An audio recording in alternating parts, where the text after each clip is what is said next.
So money doesn't bring you happiness. It's never made me happy. I don't measure happy. What do you measure? I measure accomplishments, I measure targets, I measure, who I'm helping, things that I can actually physically measure. The reality is most of us don't dream big. You got the mindset, are you looking? Are you paying attention? You can do it, bro. You got to give something up. It's not you have to add something, you always have to give something up. Really? I have. I've never been able to go from here to there and not give up something. They got me here. If you're going to go from zero to a millionaire, when you get to a millionaire, if you want to go to the next level, you want to go to 10 million, you will have to give up a millionaire life. That's why I said I got to hold myself accountable to the goal. I'm going to have to keep reselling myself on this goal. If people want to create wealth for themselves, it's not just money, it's people. Not how much money I have. I mean, we all know about the wealthy person that has no friends. And he's on a yacht by himself. And that's not wealth, right? It's just a bunch of money and material collections. To me, there's no way to create real wealth by just going inside. You gotta go out. I gotta add people. How do you get people to know who you are? I say almost yes to almost everything. Why do you say yes to everything? Because it connects me to another person.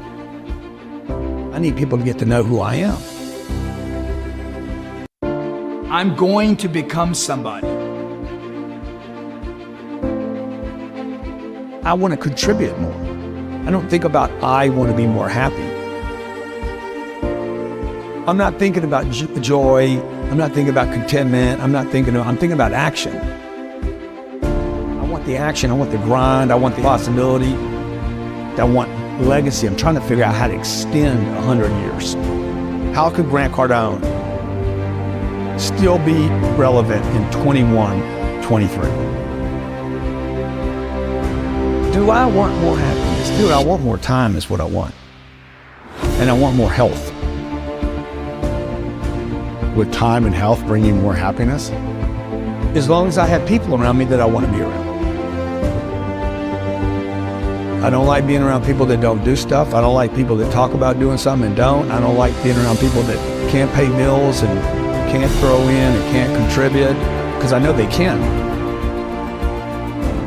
Most of the people watching right now, everything you have budgeted for in your life, you can pay for.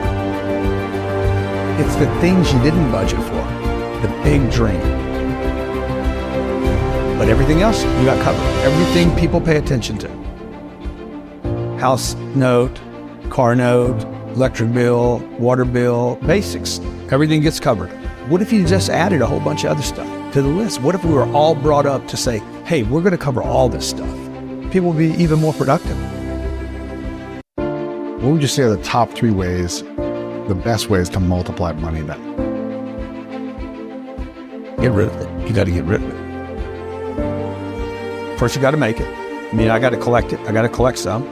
Then I got to figure out, okay, this pays for this basic living. Everything above that, don't spend any more money. Like the rest of it, if this is $4,000 and I make 7, the entire 3 has got to go into investments. Every month. Every single month. At some point, you got to quit being a saver. You got to start being an investor. This is what we should have been taught in school, man. This is what we should have been taught as kids. Like, how do I do money? You do it with time. Okay, you don't do it with a job. You're not going to get $823,000 a year at a job. There's no job that's going to hire you and pay you $823 without you having to go back to college and spend time and invest money. It just doesn't work like that. What do you think people in the middle class are doing that they should shift in their mindset in order to start getting out of that? Well, you don't borrow money to go to college. Why would you trade 5 or 6 or 7 years of the income? Time is money. So I wouldn't go to college. I would never buy a home. I would never put debt on a home. If I bought a home, I wouldn't put debt on it. And these are nevers for me on the come up.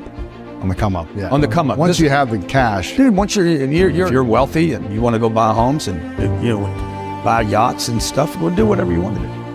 But on the come up, you would never spend your income. You would never spend primary income on improving the quality of your life.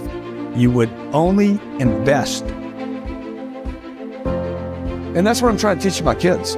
Like Sabrina's, I let her pay all the bills. I've been doing this since she was probably 6. You pay the bill. We don't give them an allowance. I don't think any kid should be given an allowance. Interesting. Why not? If they want money, they become an employee of the company. They work for the company. We give them a series of things to do. We pay them once a year. Okay, we give them a big check at the beginning of the year. That money goes into Cardone Capital. Wow. And they live off the distributions. Come on. Sometimes they'll get a bonus for doing extra stuff. But they don't get the money. They never get the money. It's invested, and they get That the money is distribution. invested, they get the distributions. They will create wealth over the next 10 years.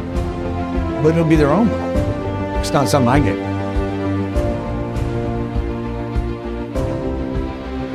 If you could only teach your kids 3 lessons about money, Yeah. what would those lessons be? People. Number one, meet people. No one's a stranger. Money's a people game. 2, once you get it, don't lose it. And number 3, invest in things where you can never lose your capital.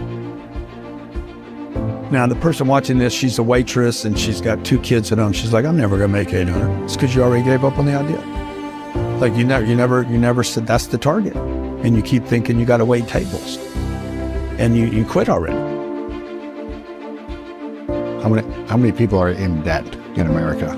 40% of people that make $1 million a year still are living paycheck to paycheck. 40%? 40%. But that's not because of inflation. That's because they spent money they shouldn't have spent. They thought they were entitled to because they're millionaires. They live above their means. They live above their investments, not their means. How can we shift the relationship to money that we have so we can have a better experience emotionally and spiritually about money? Anything you're hiding, you're going to have problems with. The secret keeps you sick. First thing I look at every day is my money. I have a great relationship with my money. I'm not just going to think about it. I'm going to be somebody today. I'm going to grow into who I should be.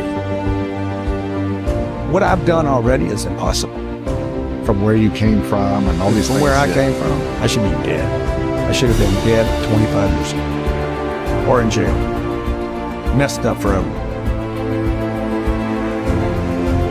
Instead I became this guy.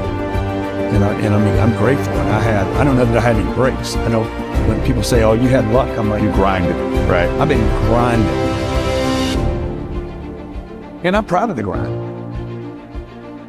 But I wanted to turn it into something more than money. I'm going to feel good about a lot of places I go to and a lot of people I meet. Because I made more contributions than I didn't. I gave more than I took.